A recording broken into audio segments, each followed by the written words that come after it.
శుక్లాంబరధరం విష్ణుం శశివర్ణం చతుర్భుజం ప్రసన్నవదనం ధ్యాయేత్ సర్వవిఘ్నోపశాంతయే. గురుర్బ్రహ్మా గురుర్విష్ణుః గురుర్దేవో మహేశ్వరః. గురుస్సాక్షాత్ పరం బ్రహ్మ తస్మై శ్రీగురవై నమః. వ్యాసాయ విష్ణురూపాయ వ్యాసరూపాయ విష్ణవే నమో వై బ్రహ్మనిధయే వాసిష్ఠాయ నమో నమః. కూజంతం రామ రామీతి మధురం మధురాక్షరం ఆరుహ్య కవితాశాఖాం వందే వాల్మీకికోకిలం. శ్రుతిస్మృతిపురాణానాం ఆలయం కరుణాలయం నమామి భగవత్పాదశంకరం లోకశంకరం. వాగర్ధావివ సంపృక్తౌ వాగర్ధప్రతిపత్తయే జగతః పితరౌ వందే పార్వతీ పరమేశ్వరౌ. సూక్తిం సమగ్రయతున స్వయమేవ లక్ష్మీ శ్రీరంగరాజమహిషీ మధురైకటాక్షైః వైదగ్ధ్యవర్ణగుణగుంభనగౌరవైర్యాం కండూలకర్ణకుహరాः కవయోధయంతి. హైమోర్ధ్వపుండ్రమజహన్మకుటం సునాసం మందస్మితం మకరకుండలచారుగండం బింబాధరం బహుళదీర్ఘకృపాకటాక్షం శ్రీవేంకటేశముఖమాత్మని సన్నిధత్తాం. విమలపటి కమలకుటి పుస్తకరుద్రాక్షసస్తహస్తపుటి కామాక్షి పక్ష్మలాక్షి కలిత విపంచి విభాసి వైరించి.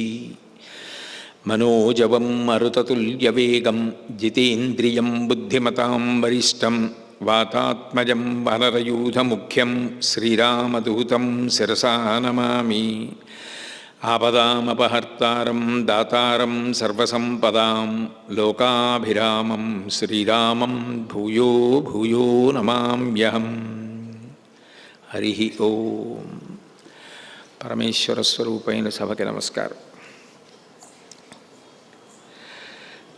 ఇహ మే భరతో దృష్టో మాతరశ్చ సనాగరాః సా చ మే స్మృతిరన్వీతి తాన్ నిత్యమనుశూచతః.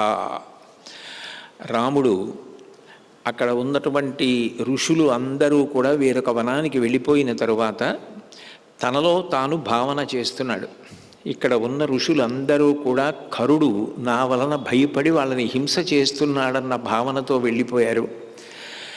నాకు కూడా ఇక్కడ ఉంటే తరచుగా తల్లులు సోదరుడు వచ్చినటువంటి ఆ పౌరులు మంత్రులు పురోహితుడు వశిష్ఠుడు వీళ్ళందరూ జ్ఞాపకానికి వస్తున్నారు.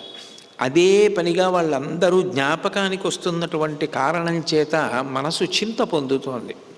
అయ్యో వాళ్ళందరూ వచ్చారే వెళ్ళిపోయారే, మళ్ళీ 14 ఏళ్ళు కనపడరే, పాపం ఎంత ప్రేమాస్పదుడై భరతుడు తనకి వచ్చిన రాజ్యాన్ని కూడా కాదని ధర్మాన్ని నిలబెట్టడం కోసం నాకు రాజ్యాన్ని ఇవ్వాలని అంత ప్రేమగా ఆర్తితో పరిగెత్తుకొచ్చి ప్రతిపాదించాడని నా మనసు అవే స్మృతులతో తిరుగుతోంది. అందుకని శాంతిని కోల్పోతున్నాను. ప్రశాంతతని పొందాలి అంటే ఈ ప్రదేశాన్ని విడిచిపెట్టేయడం మంచిది. పైగా స్కంధావారి నివేశేన తేన తస్య మహాత్మనః హయహస్తి కరీషైశ్చ ఉపమర్ధకృతో భృశం. ఆ భరతుడు వచ్చినప్పుడు అనేక ఏనుగుల్ని గుర్రాల్ని కూడా తీసుకొచ్చాడు.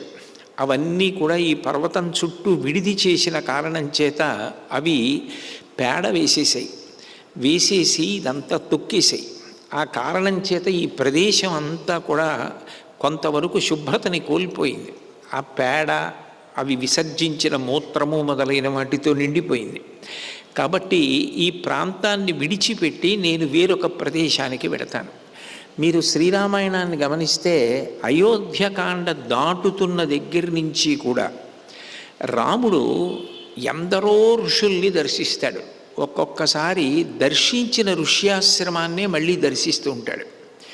ఈ దర్శించినప్పుడల్లా వాళ్ళు నీకు మేము చేసినటువంటి తపస్సు చేత పొందిన ఉత్తమ లోకములను నీకు ధారపోసేస్తామంటూ ఉంటారు. రాముడు అంటాడు, అట్లా వద్దు, నేనే వాటిని నా ధర్మాచరణము చేత సముపార్జించుకుంటాను. నేనెక్కడ ఉంటే మంచిదో చెప్పండి అంటుంటాడు. నేనెక్కడ ఉంటే మంచిదో చెప్పండి అన్న ప్రశ్న ప్రతి ఋషిని అడుగుతుంటాడు. అందరూ కొంతవరకు చెప్తూ వెళతారు. ఇందులో భరద్వాజుడు చిత్రకూటాన్ని సూచించి భరతుడు రావడం, పాదుకా పట్టాభిషేకం జరగడం వరకు ఎక్కడ ఉంటే మంచిదో ఆ ప్రదేశాన్ని సూచించాడు. రాముడి మనసు చాలా ప్రశాంతతని పొంది చిత్రకూటంలో ఉన్నాడు. చిత్రకూటంలో ఉన్న తర్వాత ఎక్కడ ప్రధానమైన మలుపు తిరగాలో ఆ మలుపు తిరిగిపోయింది. ఎందుకనంటే భరతుడు వచ్చేశాడు. భరతుడి యొక్క కీర్తి అందరి యందు వ్యాపించింది. వచ్చిన కళంకం తొలగిపోయింది. కైకమ్మ మనసు మారింది. అంతా శుభప్రదంగా ఆ చిత్రకూటం మీద పూర్తయిపోయింది. కానీ రాముడి మనసు ఎందుకో ఇక చిత్రకూటంలో ఉండడాన్ని అంగీకరించట్లేదు.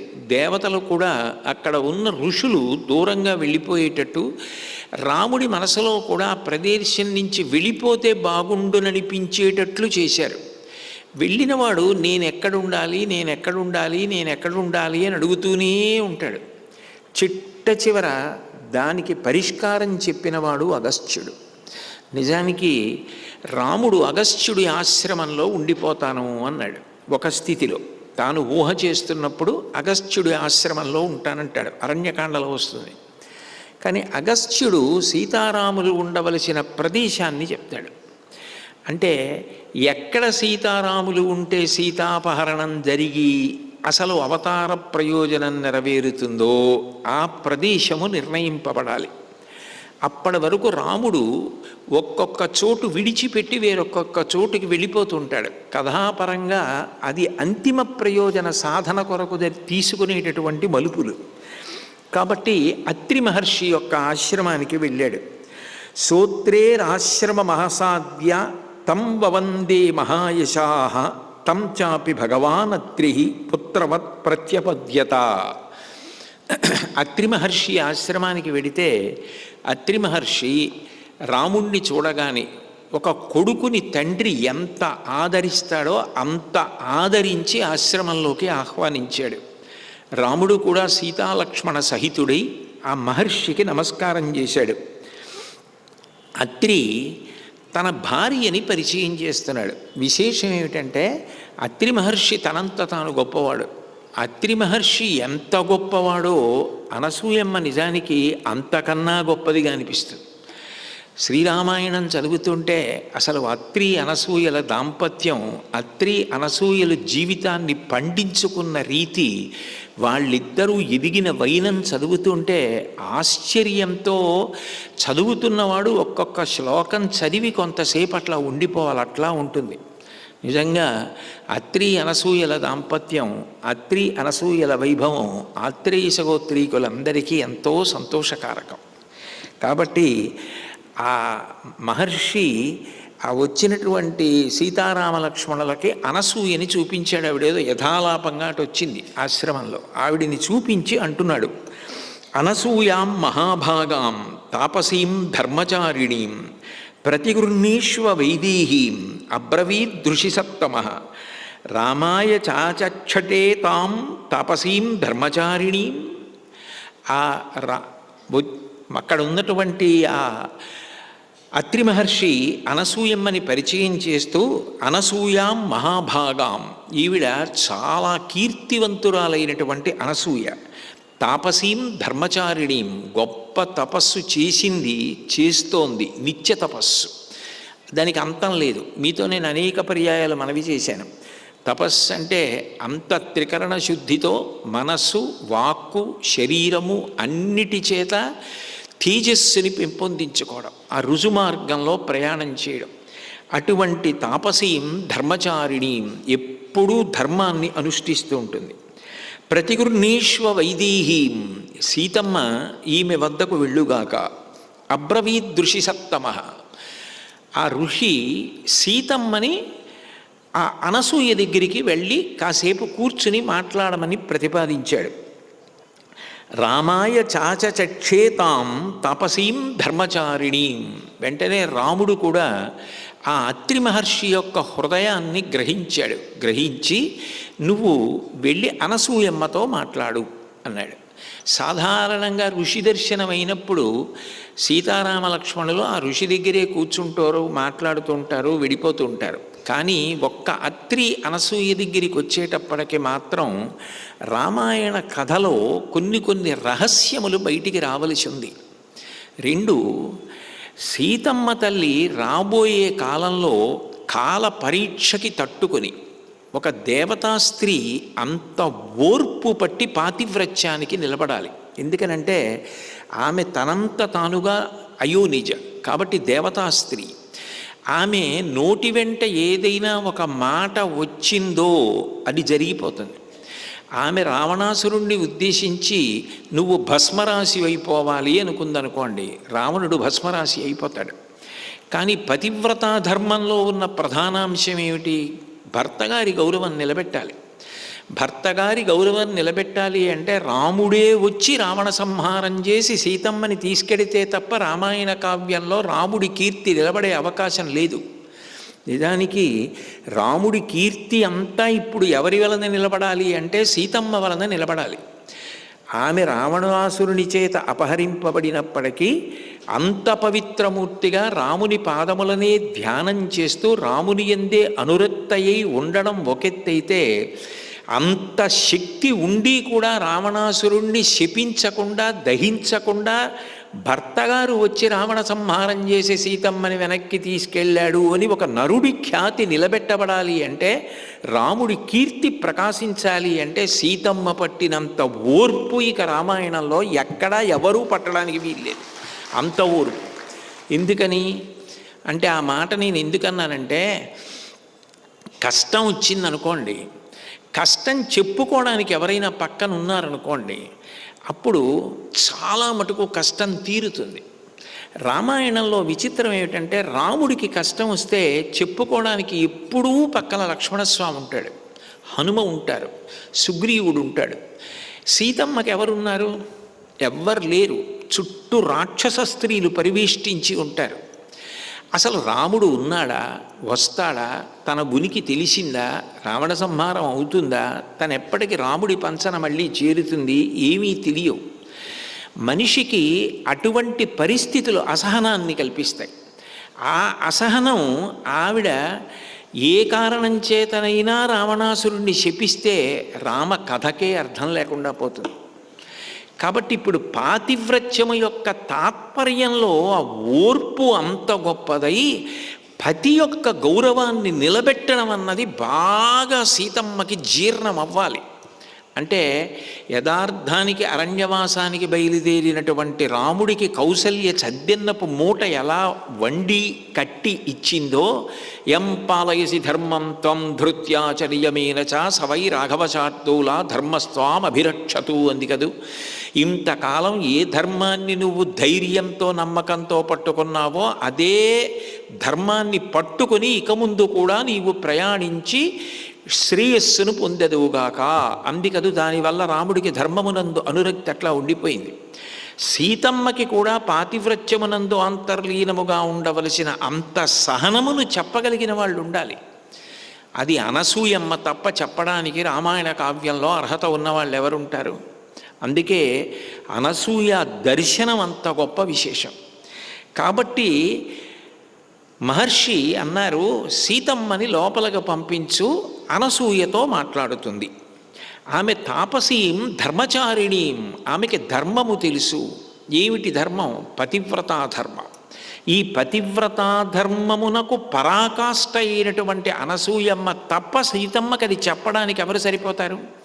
అంటే రామాయణ కావ్యంలో నిజానికి పరమమంగళకరమైన పరమ పవిత్రమైన ఘట్టం. ఇద్దరు మహాపతివ్రతలు కలుసుకోవడం, అంతటి వృద్ధురాలు రామాయణ కావ్య మర్యాద నిలబడడానికి సీతమ్మకి చెప్పవలసిన విషయాలు చెప్తుండడం, ఇది వినడమే అదృష్టం.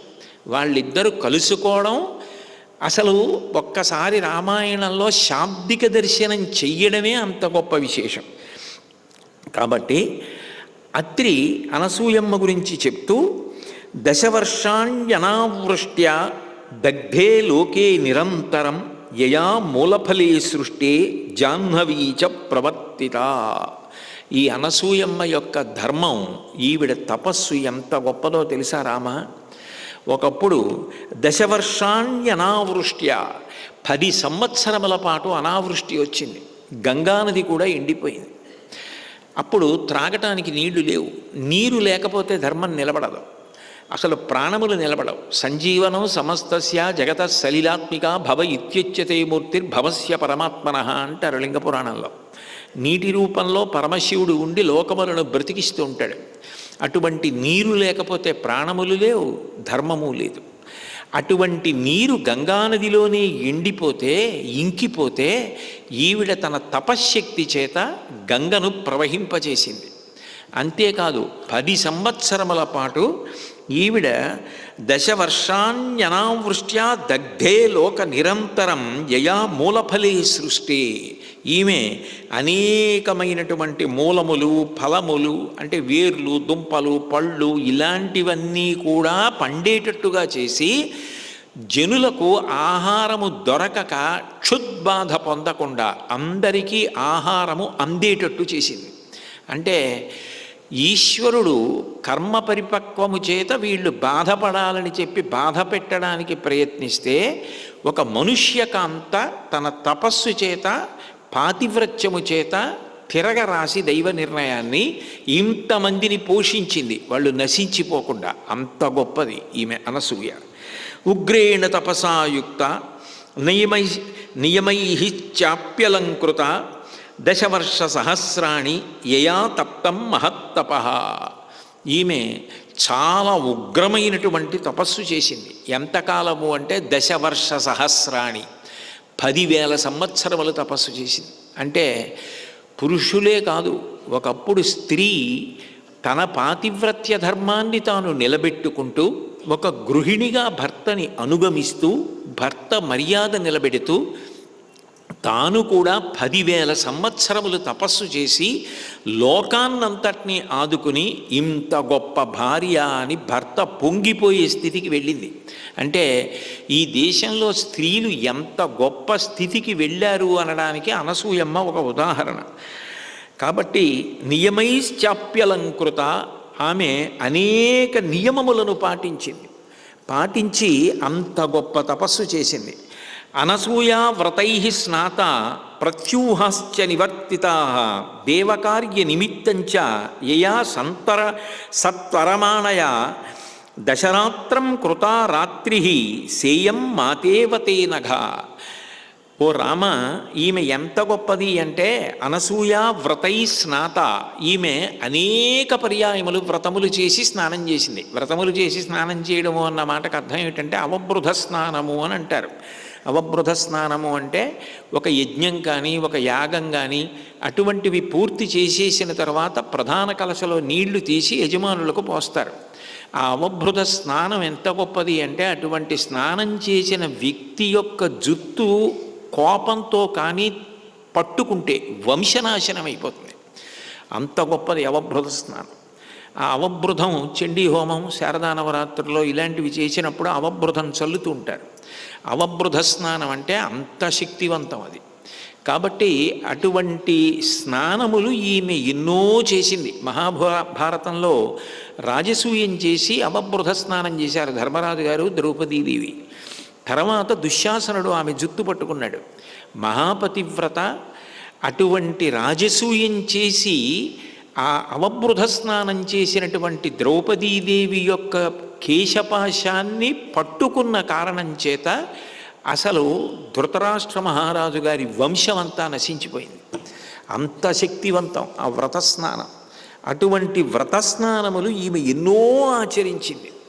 లోకంలో మనుష్యులు ఏం చేస్తుంటారు అంటే తమొక కార్యాన్ని సంకల్పం చేసి దానికి విఘ్నములు వస్తే తొలగించమని దేవతల్ని ప్రార్థిస్తారు. విఘ్నము అంటే కార్యహంతి, ఇక ఆ కార్యము జరగకుండా పోతుంది. అట్లా అడ్డొచ్చిన ప్రతిబంధకాన్ని విఘ్నం అంటారు. అటువంటి విఘ్నములు ఏర్పడకుండా ఉండాలని దేవతల్ని ప్రార్థన చేస్తారు. ఈమె దేవతలకు కలిగిన విఘ్నములను తొలగించింది. అంత శక్తివంతురాలు. ప్రత్యూహాశ్చ నివర్తితా దేవకార్య నిమిత్తంచ యయా సంతరమాణయ. ఈమె ఒకప్పుడు దేవతలకి ఆపదొచ్చింది. ఎందుకనంటే ఒక పతివ్రత కారణంగా సూర్యోదయం ఆగిపోయింది. సూర్యోదయం ఆగిపోతే కాలగమనం ఆగిపోతుంది. కాలగమనం ఆగిపోవడమే కాదు, ధర్మచక్రం నిలబడిపోతుంది. ఎందుకనంటే ప్రాతకాలమునందు చేయవలసినవన్నీ కూడా సూర్యోదయాన్ని బట్టి చేస్తారు. మధ్యాహ్న కాలమునందు చెయ్యవలసినవి సూర్యుడు మధ్యాహ్న వేళ ఆకాశమునందు చేరిన సమయాన్ని బట్టి చేస్తారు. ప్రదోష వేళలో మళ్ళీ సూర్యుడు అస్తమించేటప్పుడు చెయ్యవలసిన కృత్యములన్నీ సూర్యాస్తమయాన్ని ఆధారం చేసుకుని చేస్తారు. అంటే ధర్మచక్రము దేని మీద ఆధారపడుతుంది అంటే సూర్యగమనము మీద ఆధారపడుతుంది. చంద్రగమనంలో అంత ధర్మాచరణం ఉండదు, రాత్రి జీవులు నిద్రపోతారు. కాబట్టి ఈమె ధర్మచక్రమే ఆగిపోతే ఇటు నరులకు అటు దేవతలకి కూడా ఇబ్బంది వచ్చింది. అటువంటి సమయంలో 10 రాత్రులను ఒక్క రాత్రిగా చేసేసింది. అంటే అసలు కాలాన్ని అట్లా చేయడం ఎవరికి సాధ్యం కాదు. ఎందుకంటే కాలము భగవత్ స్వరూపం. భగవత్ స్వరూపం కాబట్టే భగవద్గీతలో గీతాచార్యుడు అంటాడు, కాల కలయతామహం అంటాడు. కాలోహి బలవాన్ కర్త సతతం సుఖదుఃఖయో నరాణం పరతంత్రాణం పుణ్యపాపానుయోగత అంటాడు వేదవ్యాసుడు దేవి భాగవతంలో. కాలరూపంలో భగవంతుడు ఉంటాడు. దాన్ని వెనక్కి తీయడం కానీ తొందరగా దొర్లించడం కానీ ఎవరికీ సాధ్యం కాదు. అటువంటి కాలమే ఈశ్వరస్వరూపము. ఈశ్వరస్వరూపమైన కాలాన్ని 10 రాత్రులు ఒక రాత్రిగా చేసేసింది ఆవిడ. ఆ పతివ్రత యొక్క సౌభాగ్యం నిలబెట్టడం కోసం ఒకప్పుడు ఆవిడ అట్లా చేసింది. కాబట్టి దశరాత్రం కృతారాత్రి సేయం మాతేవతే నఘ. ఓ పాపములు లేని రామ, తల్లిని సేవించినట్టు ఈమెను సేవించవలసి ఉంటుంది. అభ్యున్నతి కలగాలి అంటే ఇటువంటి తల్లిని సేవించాలి. కాబట్టి తామిమాం సర్వభూతానాం నమస్కార్యాం యశస్వినీం అభిగచ్చతు వైదేహి వృద్ధామక్రోధనాం సదా అనసూయేతి యాలోకే కర్మభిఖ్యాతిమాగత. రామ, ఈ అనసూయమ్మ ఎంత గొప్పది అంటే తామిమాం సర్వభూతానాం నమస్కార్యాం యశస్వినీం. మనుష్యులు కాదయా, సమస్త భూతములు ఈవిడికి నమస్కారం చేస్తాయి. ఈవిడ అభిగచ్చతు వైదేహి. వైదేహి సీతమ్మ విదేహ వంశంలో పుట్టింది. ఈ అనసూయమ్మ దగ్గరికి వెళ్ళుగాక.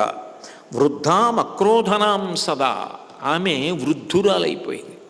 అక్రోధనాం, అసలు ఆవిడికి కోపం అంటే తెలియదు. అక్రోధనాం సదా అనసూయాతి యాలోకే కర్మభిఖ్యాతిమాగత. లోకంలో దేవతలకి కూడా అసూయ పొందుతారు. అటువంటి అసూయని జయించి అసలు అసూయ స్పర్శ జీవితంలో దగ్గరకు రాకుండా చూసుకున్న మహాతల్లి కాబట్టి అనసూయ అని పిలవబడింది. ఇటువంటి తల్లి లోకంలో లేదు. కాబట్టి సకల భూతములు నమస్కరిస్తాయి. కాబట్టి కర్మభిఖ్యాతిమాగత. ఆవిడ అంత గొప్ప పేరు ప్రఖ్యాతులు తెచ్చుకున్నటువంటి తల్లి. కాబట్టి ఈమెను అనుసరించుగాక సీతమ్మ అని చెప్పి ఆయన అత్రి మహర్షి మాట్లాడుతూ సీతాతు ఏతద్వచః శ్రుత్వా రాఘవస్య హితైషిణః తామత్రిపత్నీం ధర్మజ్ఞాం అభిచక్రామ మైథిలీ.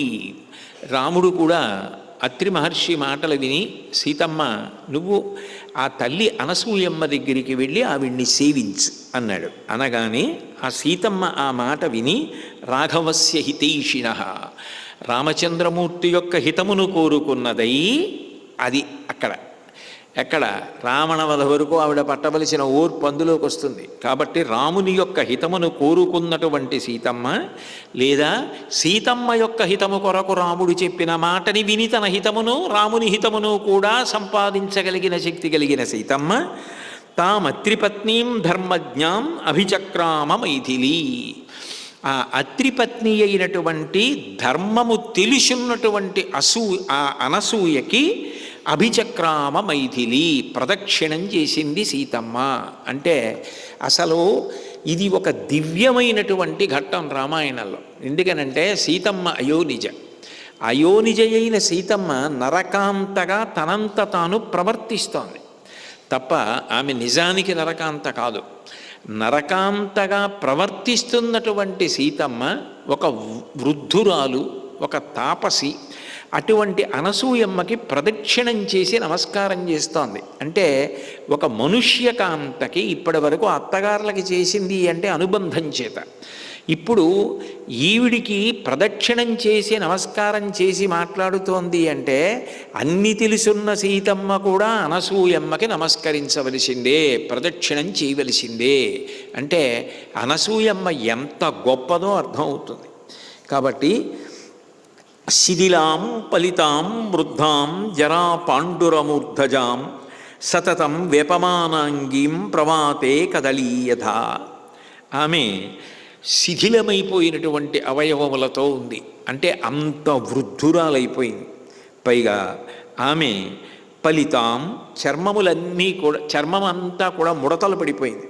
వృద్ధాం జరా పాండురమూర్ధజాం బాగా వృద్ధురాలైపోయిన కారణం చేత జుత్తంతా తెల్లగా ముగ్గుబుట్టలా అయిపోయింది. సతతాం వేపమానాంగీం ప్రవాతే కదలీయథ. పెద్ద గాలి వేసినప్పుడు అరటి చెట్టు ఎట్లా ఊగుతుందో అట్లా ఊగుతోంది ఆవిడ. అంటే నిలబడడం కూడా ఆవిడికి అంత కష్టంగా ఉంది. అంటే శరీర ధర్మం శరీరంది, తేజస్సు తేజస్సే ఆ తపశ్చర్య చేత. తాంతు సీతా మహాభాగాం అనసూయాం పతివ్రతాం అభ్యవాదయదవ్యగ్రా స్వనామ సముదాహరత్.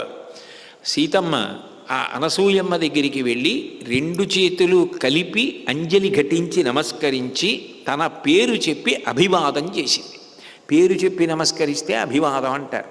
అందుకే కదా ప్రవర చెప్పి అభివాదం అని నమస్కారం చేస్తారు. కోటేశ్వర శర్మ అహంభో అభివాదయే, నేను నమస్కరించుతున్నాను అని అభివాదం చేశారు అంటే పేరు చెప్పుకుని చేస్తారు. అందుకని పేరు చెప్పి నమస్కరించింది. అప్పుడు తతసీతాం మహాభాగాం దృష్ట్వా తాం ధర్మచారిణీం సాంత్వయంత్యబ్రవీత్ హృష్టాదిష్ట్యా ధర్మమవీక్షసే. మొట్టమొదటి మాట అనసూయమ్మ మాట్లాడుతోంది. అసలు ఒక స్థాయి పొందినటువంటి మహాపురుషుల యొక్క నోటి వెంట వచ్చే మాటలు, మహాతల్లుల నోటి వెంట వచ్చే మాటలు అంత గొప్పగా ఉంటాయి. ఆవిడ అన్న మాట ఏమిటంటే తతసీతాం మహాభాగాం దృష్ట్వా తాం ధర్మచారిణీం, ధర్మచారిణి తపస్విని మహాకీర్తివంతురాలైన అనసూయమ్మ సీతమ్మని చూసి నమస్కరించగానే స్వాంత్యయంత్యబ్రవీత్ మనసులో చాలా సంతోషించి అప్పుడు ఆవిడతోటి ఒక మాట అంది. దిష్ట్యా ధర్మమవీక్షసే, అమ్మా భాగ్యవశము చేత నువ్వు ధర్మమును అనుష్ఠిస్తున్నావు అంది. ఏ ధర్మం? పతివ్రతా ధర్మం. ఎందుకంటోంది ఈ మాట? పతివ్రతా ధర్మము అన్న మాట అన్వయం ఎవరికి అవుతుంది? నరకాంతలకు అవుతుంది. పతివ్రతా ధర్మాన్ని నరకాంతకాని దేవతా స్త్రీ స్వీకరించింది. అంటే దేవతా స్త్రీగా తాను పొందిన శక్తి కన్నా పతివ్రతా ధర్మము చేత పొందుతున్న శక్తి ద్విగుణీకృతము. అంత గొప్పది ఆ పాతివ్రత్యము. ఆమె తన వైపు నుంచి ధర్మాన్ని పాటిస్తుంది. నేను మీతో అనేక పర్యాయములు చెప్పాను, ధర్మము అన్న మాటకి ఇంకొకలా చెప్పవలసి వస్తే కర్తవ్యం. కర్తవ్యం ఎప్పుడూ కూడా అవతల వారి బట్టి ఉండదు. మా నాన్నగారు నాకెంత ఇచ్చారు అన్నదాన్ని బట్టి నేను కొడుకుగా ప్రవర్తించడం, మా అమ్మగారు నాకెంత ఇచ్చారు అన్నదాన్ని బట్టి కొడుకుగా ప్రవర్తించడం అట్లా ఉండదు.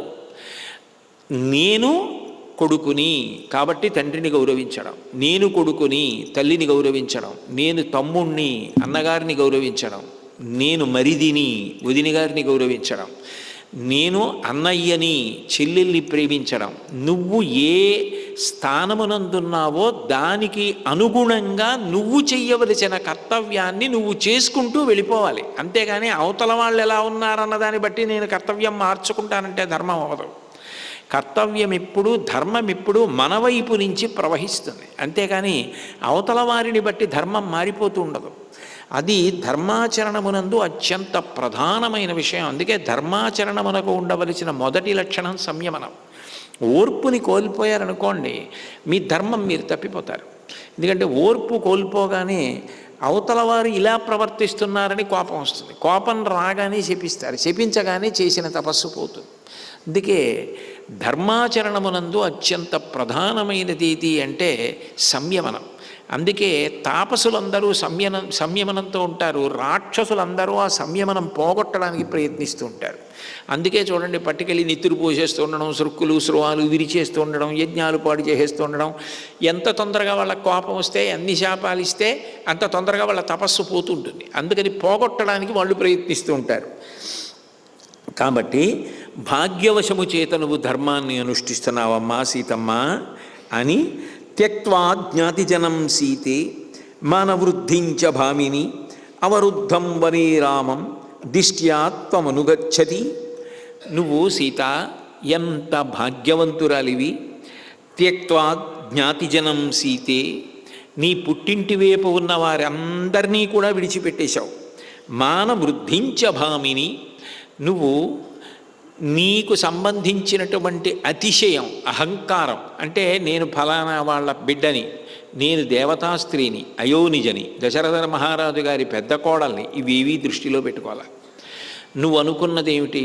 నా భర్త రామచంద్రమూర్తి అరణ్యవాసానికి వెడుతున్నాడు, నా కర్తవ్యం ఆయన్ని సేవించడం, అంతకన్నా నాకు లోకంలో ఇంకా గొప్పది ఏదీ లేదు.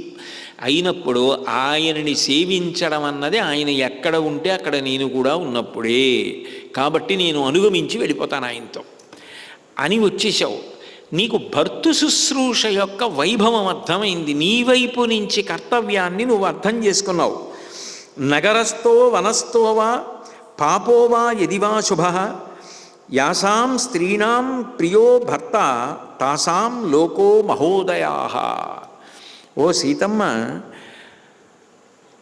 భర్త నగరంలో ఉండొచ్చు, వనంలో ఉండొచ్చు, పాపోవా పాపిష్టి కావచ్చు, చాలా మంచి నడవడి కలిగినవాడు కావచ్చు. యాసాం స్త్రీణాం ప్రియో భర్త ధర్మాన్ని నిర్వచిస్తోంది. ఆయనను బట్టి నీ ధర్మం మారదు. నీ ధర్మాన్ని నువ్వు నిర్వర్తించుకుంటూ వెళ్ళిపోయావా లేదా, ఇది నీకు శక్తిని కటాక్షిస్తుంది. ఇది నీ ఉపాసన బలం, దీని చేత నీకు తేజస్సు.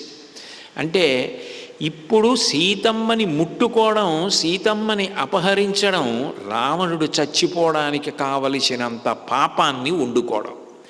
ఇప్పటి వరకు రావణుడు ఏ పాపం చేసినా అది ఆయన చచ్చిపోవడానికి కావలసినంత పాపాన్ని వండుకోలేదు. ఇప్పుడు ఇంత పతివ్రతా ధర్మాన్ని పట్టుకున్నటువంటి సీతమ్మని ముట్టుకుని అపహరించిన కారణం చేత మరణించడానికి కావలసినంత పాపాన్ని వండుకుని తింటాడు. కాబట్టి దీన్ని బాగా మనసులో స్థిరమయ్యేటట్టుగా చేస్తోంది అనసూయ. కాబట్టి అట్లా ఎవరు భర్తని అనుగమిస్తున్నారో, ఆయన పాపం చేశాడా, నగరంలో ఉన్నాడా, వనంలో ఉన్నాడా, ఎక్కడున్నాడు అది కాదు, ఆయన ఎక్కడున్నాడు కాదు, ఆయన ఎక్కడ ఉన్నా ఆయనతో నేనుండి ఆయనను అనుగమిస్తున్నానా లేదా, ఆయన శుశ్రూష చేసుకుంటున్నానా లేదా, అంతే, అదే నాకు సంతోషం అని ఉన్న స్త్రీలు ఉంటారే, వాళ్ళు తాసాం లోకా మహోదయా, వాళ్ళు లోకంలో అభ్యుదయాన్ని, స్వర్గలోకాన్ని వాళ్ళు పొందనటువంటి గొప్పతనం ఉండదు, అంత గొప్పతనాన్ని పొందుతారు.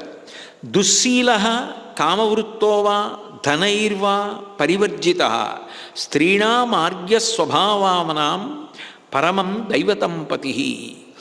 భర్త దుశ్శీలుడై ఉండొచ్చు, ఒక్కొక్కసారి ఆయన స్వభావమే మంచిది కాకపోవచ్చు. కామవృత్తోవా మనసు యందు ఉండకూడని కోరికలన్నీ ఉండవాడై ఉండొచ్చు. ధనైర్వా చాలా డబ్బున్నవాడై ఉండొచ్చు. పరివర్జిత ఏమీ లేనివాడు కావచ్చు. స్త్రీణామార్గ్య స్వభావానాం పరమం దైవతం పతి. ఈమె చాలా పెద్దరికమున్నది, ఈమె పూజనీయురాలు, ఈమె గౌరవమునకు అర్హత కలిగినది, ఈమె పాత్రురాలు అని దేనిని బట్టి నిర్ణయిస్తారంటే, ఆ భర్త అట్లా ప్రవర్తించడానికి వీలుగా ఆయనను అనుగమించడం కన్నా నాకు జీవితంలో వేరు అదృష్టం లేదు, ఇంతకన్నా నాకేం కావాలని భర్తని అనుగమించి ఎప్పుడూ ఆయన రక్షణ, ఆయన క్షేమం, ఆయన శుశ్రూష, ఆయన సేవ, ఆయన సంతోషంగా ఉండడం చూసుకునేటటువంటి స్త్రీ ఉందే, ఆమె కన్నా లోకంలో అభ్యున్నతిని పొందడానికి అవకాశం లేదమ్మా. స్త్రీ వైపు నుంచి ఇది పరమధర్మమయ్యున్నది, ఇది పతివ్రతా ధర్మమయ్యున్నది. నాతో విశిష్టం పశ్యామి బాంధవం విమృశంత్యహం సర్వత్ర యోగ్యం వైదేహి తపకృతమిహావ్యయం. అయితే భర్తని అనుగమించడం ఎందుకింత గొప్పది అనుకుంటున్నావా? వైదేహి వైదేహి వైదేహి వైదేహి అంటుంది ఒకటికి 10 మాటలు. వైదేహి అంటే విదేహ వంశమునకు చెందినదానా? విదేహ వంశం అంటే శరీర భ్రాంతి లేకుండా ఉన్న వంశంలోంచి వచ్చినదానా? శరీర భ్రాంతి లేకుండా ఉండడం అంటే అంత జ్ఞానమునందు నిలబడగలిగినటువంటి స్థితి ఉండాలి. నేను ఆత్మ అన్న భావనతో నిలబడగలగాలి. కాబట్టి నాతో విశిష్టం పశ్యామి, భర్తయే ఎందుకంత గొప్పవాడు అని అనుకుంటున్నావా?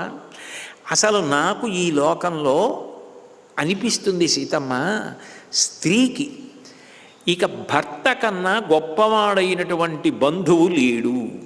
నాతో విశిష్టం పశ్యామి బాంధవం విమృశంత్యహం సర్వత్ర యోగ్యం వైదేహి.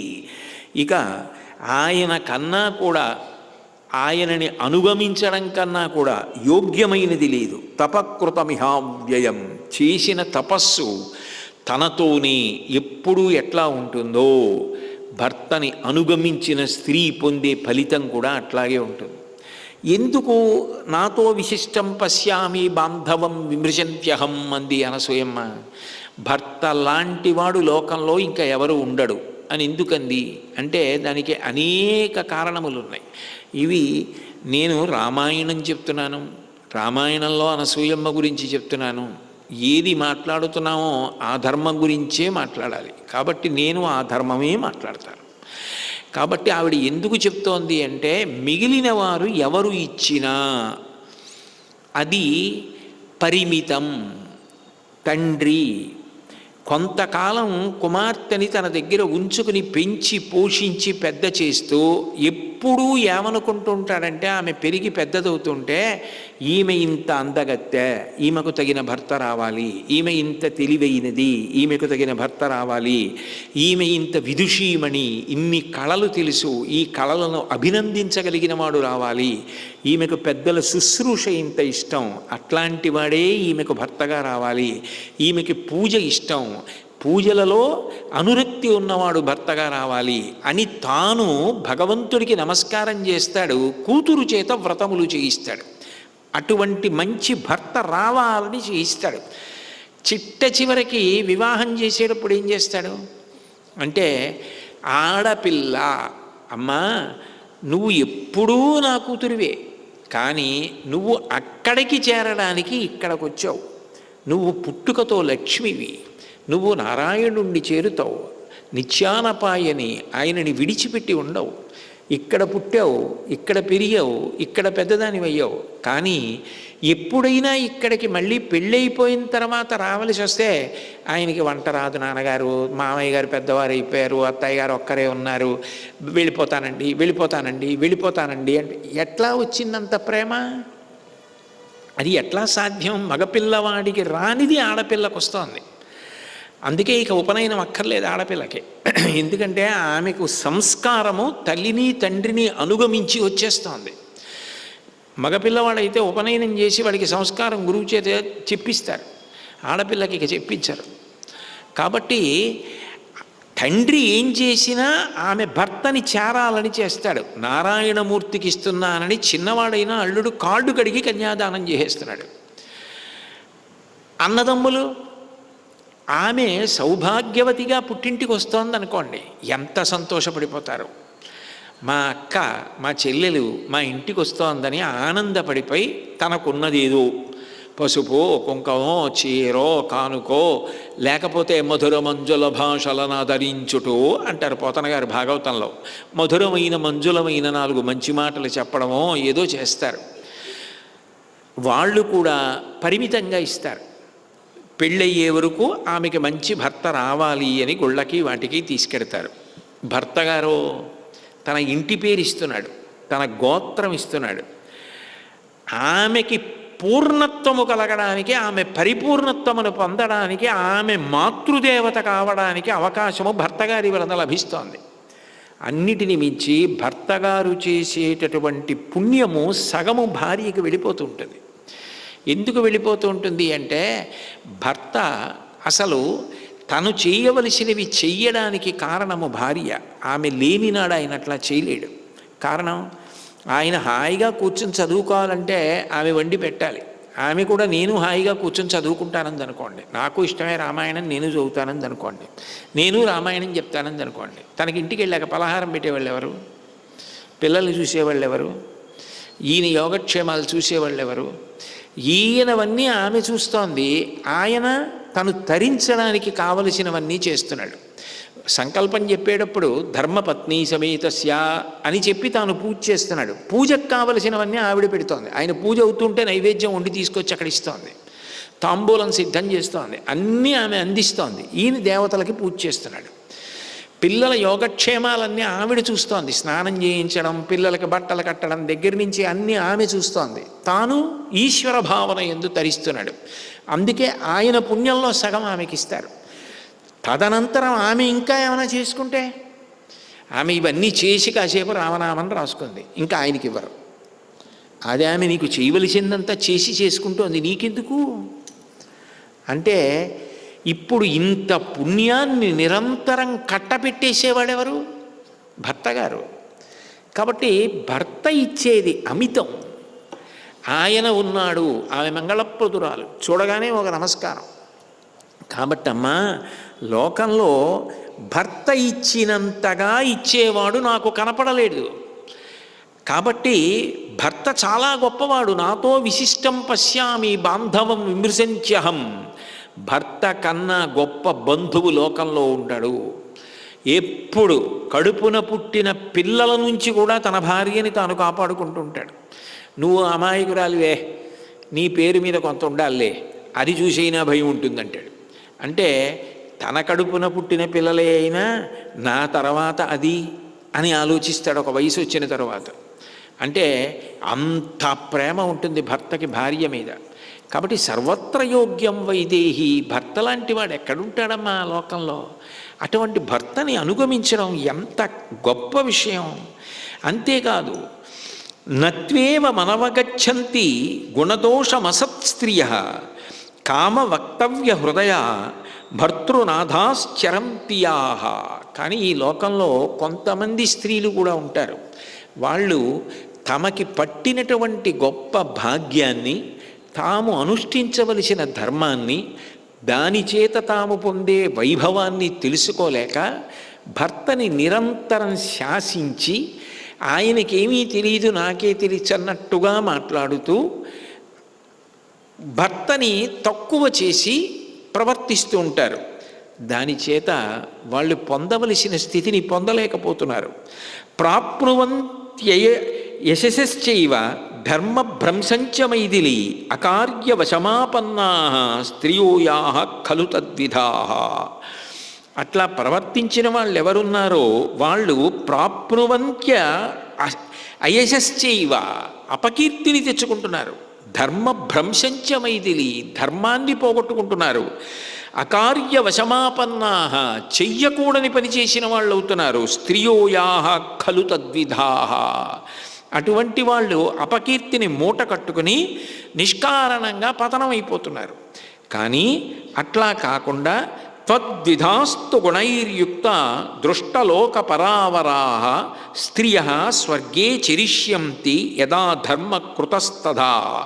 కానీ అసలు ధర్మాచరణము అన్న మాట గురించి బాగా తెలుసుకున్న నీ వంటి స్త్రీలు, ఇంత తేలిక మార్గం ఇంకొకటి లేదు. భర్తని దైవంగా భావించి పెట్టిన అన్నం మహానైవేద్యమే. భర్తని అనుగమించడం, ఆయన సేవ చెయ్యడం ఇంత గొప్ప విషయం. ఇది పురుషుడికి కూడా లేదు. పురుషుడు అక్కడ ఒక మూర్తి ఉంటే అది మూర్తి కాదు, భగవంతుడన్న భావనతో ఉపచారం చేసినప్పుడే ఈశ్వరుడు స్వీకరిస్తాడు. నేను ఏదో నోటితో మంత్రం చెప్తే తీసుకోరు దేవతలు. దేవతలకు ఏం కావాలంటే మంత్రం ఒక్కటి కాదు, నీ మనసు కావాలంటాడు భగవంతుడు. నీ మనసు నా దగ్గర పెట్టావా, పాదయో పాద్యం సమర్పయామి, నాకు అదక్కర్లేదు. నాకు కావలసింది నువ్వు తమలపాకు తొడిమితో పాదయో పాద్యం సమర్పయామి అని నీళ్లు జల్లినా నాకు కావలసింది ఏది అంటే నిజంగా నువ్వు నా పాదములు చూసి నీ ధర్మపత్ని బంగారు కలశతో నీళ్లు పోస్తుంటే నా పాదములు కడిగి ఆ తీర్థాన్ని పుచ్చుకున్నానన్న భావన నువ్వు పొందగలిగితే, భావన ఎప్పుడు కలుగుతుంది? మనసు వలన కలుగుతుంది. అదంత తేలిక విషయమా?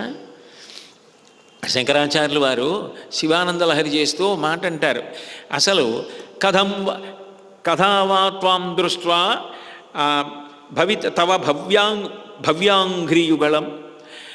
శివ, నేను మీ భవ్యమైనటువంటి పాదముల యొక్క జంటని ఎప్పుడు చూస్తాను? గృహీత్వా హస్తాభ్యాం శిరసి నయనే వక్షశివహన్. నేను ఆ పాదముల జంట అంటే పాదముల మీద నీళ్లు పొయ్యడం, పాదయోహ పాద్యం అంటే ఆయన పాదాల మీద చటుక్కుని మీరు నీళ్లు పోసి కడిగేస్తారా? ఇంత గొప్ప పాదాలు అని చెప్పి చూడగానే రెండు చేతులతో పట్టుకుని గృహీత్వా హస్తాభ్యాం శిరసి నయనే వక్షశివహన్, ఆ రెండు పాదాలు తల మీద పెట్టుకుని ఆ వేళ్ల చివరి భాగాలు పువ్వుల యొక్క చివరి భాగాల మెత్తగా ఉన్నవి కళ్ళకద్దుకుని అరిచేతుల్లో పట్టుకున్న పాదాల మీద మీరు తల ఉంచి ఇలా తల పెడితే గృహీత్వా హస్తాభ్యాం శిరసి నయనే వక్షశివహన్ సమాశ్లిష్యాఘ్రాయ స్ఫుటజలజగంధాన్ పరిమళాన్. పాదపీఠం మీద పరమేశ్వరుడు పాదాలు పెట్టుకుంటే నేను వాటిని కౌగిలించుకుని వంగి నా తల ఆ పాదముల మీద పెడితే అందులోంచి దివ్యమైన సువాసనలు వస్తుంటే ఆ వాసనలు పీల్చి మత్తెక్కిపోయి నేను పాదాల మీద అట్లాగే ఉండిపోతే నేను ముదమనుభవిష్యామి హృదయే అలభ్యాం బ్రహ్మాభ్యాం. బ్రహ్మాదులకు లభ్యము కాదు ఆనందం, అటువంటిది నేను అనుభవించాలంటారు శంకరాచార్యులు వారు. ఆయన అనుభవించక కాదు. దాని అర్థం ఏమిటంటే పాదయోహోపాద్యం సమర్పయామి అంటే తామలపాకు తొడిమితో నీళ్లు జల్లితే కాదు ఈశ్వరుడు తీసుకునేది. ఈశ్వరుడు ఎప్పుడు తీసుకుంటాడు అంటే భగవద్గీతలో అంటాడు, మయ్యేవ మన ఆధత్స మయి బుద్ధిం నివేశయ. నీ మనసు నా దగ్గర పెట్టి పుచ్చుకుంటాను. పత్రం పుష్పం ఫలం తోయం యోమే భక్త్యా ప్రయచ్చతి. నువ్వేమిచ్చావు కాదు, ఎంత భక్తితో ఇచ్చావు నాకు కావాలి. భక్తి మనోజనితం. ఆ భక్తి మనసు నిండా నిండి ఉందనుకోండి, అప్పుడు పురుషుడు తరిస్తాడు. చేసిన పూజ ఈశ్వరుడు అందుకుంటాడు, ఒక్క ఉపచారమైనా పుచ్చుకుంటాడు.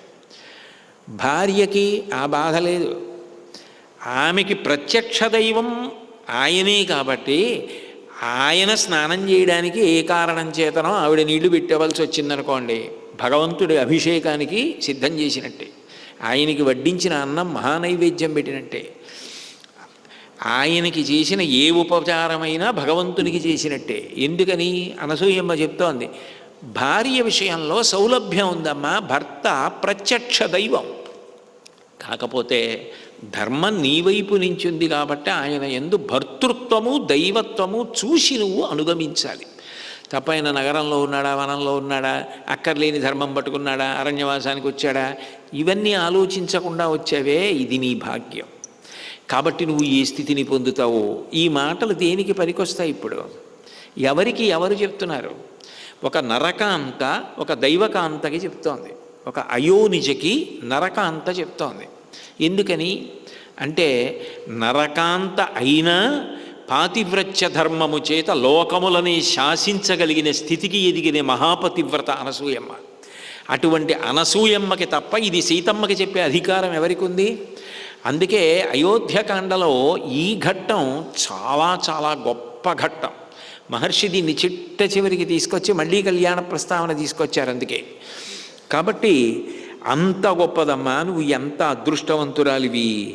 తదేవమేనం త్వమనువ్రతా సతి పతివ్రతానాం సమయానువర్తిని భవస్వభర్తు సహధర్మచారిణి యశశ్చ ధర్మంచ తతస్సమాస్యసి.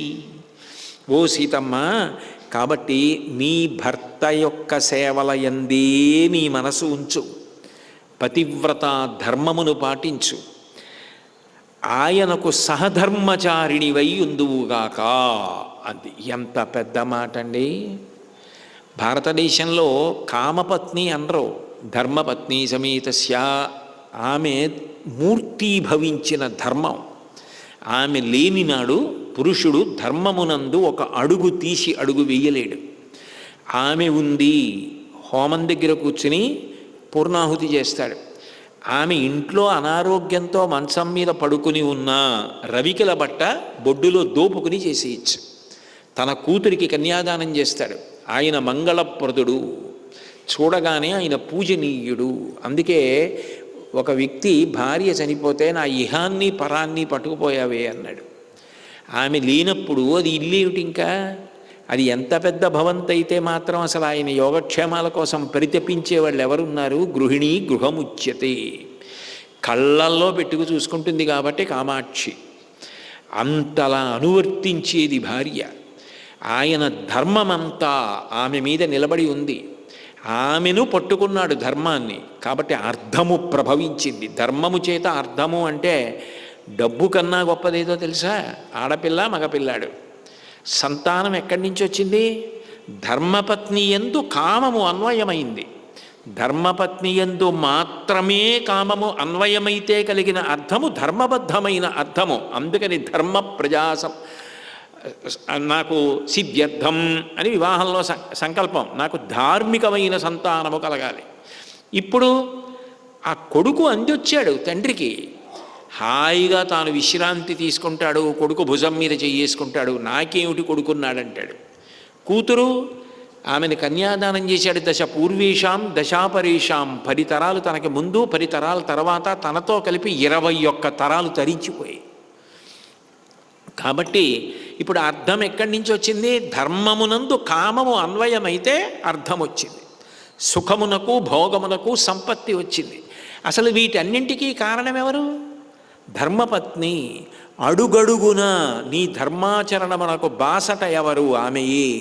అందుకన్నాడు వశిష్ఠుడు, భార్య ఆత్మసమస్సఖ, ఆమె ఆత్మతో సమానమయ్యా అన్నాడు. ఎవరు ఎవరికన్నా ఎక్కువ అన్నమాట లేదు.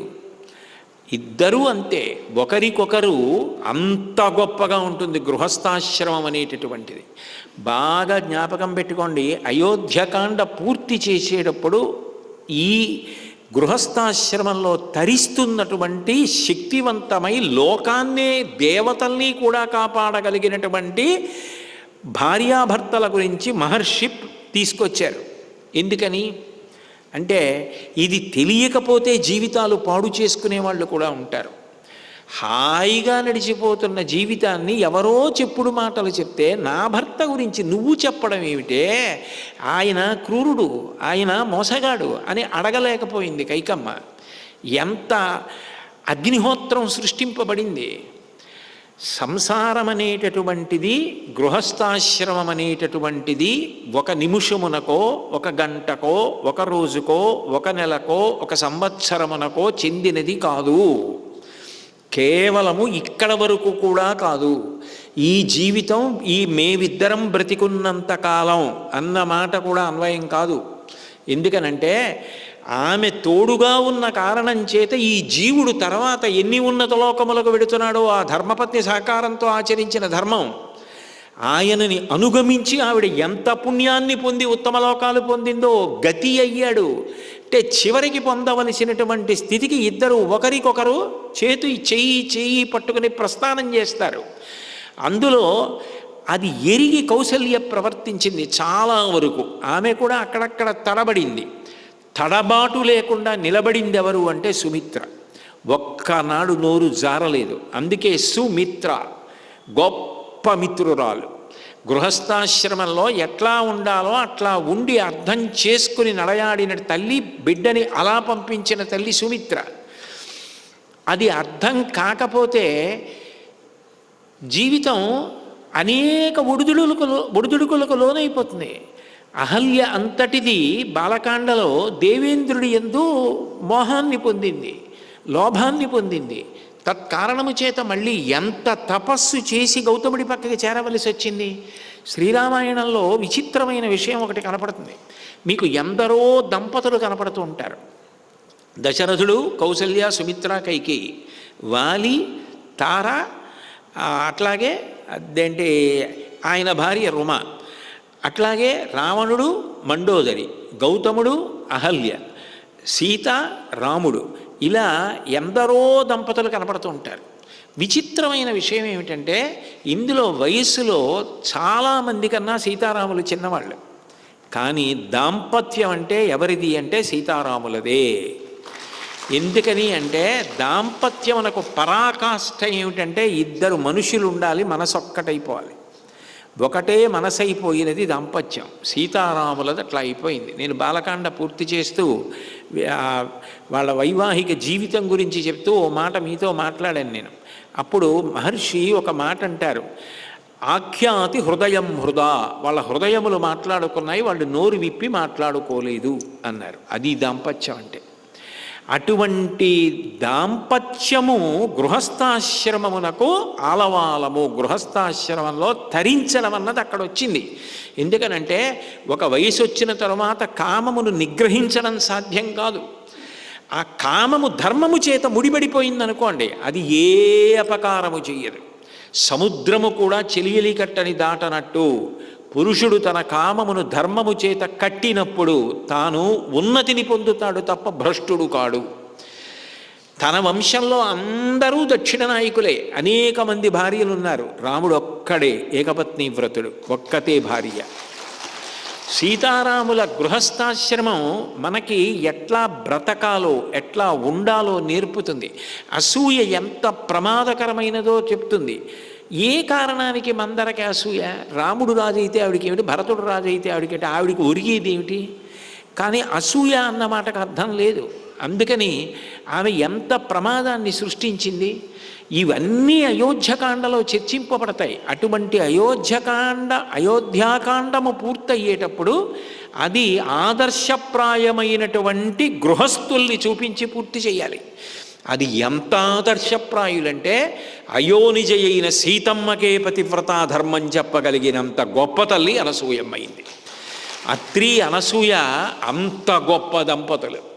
కాబట్టి అటువంటి గృహస్థాశ్రమం. ఇది చెప్పిన తరువాత సీతమ్మంది, నైతదాశ్చర్యమార్యాయ యన్మాం తమభిభాషసే విదితంతు మమాప్యేతత్ యథానార్యా పతిర్గురు. అమ్మా, నువ్వు ఎన్నో మంచి మాటలు చెప్పావు తల్లి, నేను చాలా సంతోషిస్తున్నాను. అమ్మా, నేను కూడా అదే నమ్మాను, నేను కూడా అదే అనుసరిస్తున్నాను. యథానార్యా పతిర్గురు. స్త్రీకి భర్త కన్నా గొప్పవాడు లోకంలో ఇంకొకడు ఉండడు. ఎంతమందినైనా స్త్రీ గౌరవించవచ్చుగాక, కానీ అందరిని గౌరవించేది భర్తృ సంబంధము చేత. ఆయన అన్నగారు, ఆయన తమ్ముడు, ఆయన తండ్రి గారు, ఆయన గురువు గారు, ఆయన స్నేహితుడు, ఆయన పెట్టి గౌరవిస్తుంది. ఆయన కన్నా ఇక ఆమెకు గౌరవనీయులు ఎవరు లేరు, ఆయనే గౌరవనీయుడు. అది అమ్మ నేను తెలుసుకున్నది. అమ్మ, లోకంలో దుర్గుణాలతో ఉన్నవారు, వ్యసనపరులు, భార్యని బాధ పెట్టేవాళ్ళు, అటువంటి వాళ్ళని కూడా అనుగమించేటటువంటి పతివ్రతా ధర్మం నిలబెట్టుకున్న భార్యలు ఉన్నారు. వాళ్ళు గొప్పవాళ్ళు. నాదే ఉందమ్మా. కిం పునర్యో గుణశ్లాఘ్య సానుక్రోశో జితేంద్రియ స్థిరానురాగో ధర్మాత్మ మాతృవత్ పితృవత్ ప్రియ. నా భర్త రాముడు ఎంత గొప్పవాడో తెలుసా అమ్మా? కిం పునర్యో గుణశ్లాఘ్య. ఆయన యొక్క గుణములు శ్లాఘనీయములు, అందరూ కీర్తించవలసినటువంటి గుణములు. సానుక్రోశో జితేంద్రియ. ఆయన గొప్ప దయ కలిగినవాడు, జితేంద్రియుడు, ఇంద్రియములను గెలిచినవాడు. స్థిరానురాగో. ఆయనది ఇవాళ ప్రేమ ఉండడం, 2 రోజులు పోయిన తర్వాత ప్రేమ పోవడం, ఇక ఈమెతో నేను కలిసి ఉండలేనండం, నువ్వు వెళ్ళిపో నేను వేరే వెళ్ళిపోతానండం, ఇటువంటి మాటలు ఉండవమ్మా. స్థిరానురాగో. కారణం, ఆ దాంపత్యము వెనక ఉన్న శాస్త్ర సమృద్ధిని, శాస్త్ర ప్రతిపాదనలను అర్థం చేసుకున్నవాడు. అందుకని స్థిరానురాగో. ఈమె కన్నా అధికులు నాకు లేరు లోకంలో, ఈమెయే నాకు సమస్తం అని రాముడు నన్ను ప్రేమిస్తాడు. ఆయన అనురాగము చెదిరిపోయేది కాదు. ధర్మాత్మ. ఆయనకి ధర్మం తెలుసమ్మా. ఎందుచేత నేను అంత ప్రేమింపబడాలో తెలుసుకున్నవాడు రాముడు. నేను ఆయన ధర్మమునకు ఉపకరణమునయ్యున్నాను, ధర్మపత్నినయ్యున్నాను. మాతృవత్ పితృవత్ ప్రియ. తల్లికి బిడ్డ మీద దేనికంత ప్రేమ అని అడిగితే దానికి కారణాలు లేవు. రామకృష్ణ పరమహంస ఒక అద్భుతమైన మాట చెప్తారు. పక్షి నడవదు, ఎగురుతుంది. ఎగిరే పక్షి తను గుడ్డు పెట్టిన తరువాత ఎగిరి వచ్చి గుడ్డు మీద వాలితే ఆ బరువు ఒక్కసారి తగిలి గుడ్డు పెంకు పగిలిపోయి పిండం స్రవించిపోతుందని చాలా జాగ్రత్తగా వచ్చి కొద్ది దూరంలో వాలి 2 కాళ్ళతో మెల్లిగా నడిచి కాళ్ళు వెడల్పుగా పెట్టి పొట్ట కింది భాగం ఒక్కటే గుడ్డు పెంకుకు తగిలేటట్టుగా కూర్చుని బరువు ఆంచకుండా తన వేడి గుడ్డు పెంకుకి తగిలి పెంకులోంచి వేడి పిండానికి తగిలి పిండం పొదగబడుతుంటే నేను తల్లినవుతున్నానని ఆనందపడుతున్నటువంటి ఆ పక్షి కళ్ళల్లో ఆనందాన్ని ఏ చిత్రకారుడైనా గీయగలడా? ఎవరు నేర్పారు ఆ మాతృత్వం? ఎవరు చెప్తే వచ్చింది? కుక్కకి ఎవరు చెప్పారు తన పిల్లలకి పాలిమ్మని? పందికి ఎవరు నేర్పారు తన పిల్లలకి పాలిమ్మని? అది ఆ మాతృత్వం అనేటటువంటిది అంత గొప్ప విషయం కదా. ఆ తల్లి ప్రేమకి కారణములు లేవు, తండ్రి ప్రేమకి కారణాలు ఉండవు. తండ్రి కొడుకుని ఎందుకు ప్రేమిస్తాడు, కూతుర్ని ఎందుకు ప్రేమిస్తాడంటే దానికి కారణం చెప్పడం కుదరదు. తండ్రి కాబట్టి తాను అన్నీ ఇచ్చేసైనా వాళ్ళు బాగుండాలని కోరుకుంటాడు. తల్లి అంతే. కాబట్టి రాముడు కూడా అంతే. నా విషయంలో తల్లి తండ్రి ప్రేమకి కారణాలు లేనట్టు ఆయన నన్ను ప్రేమించడానికి కారణాలు లేవు.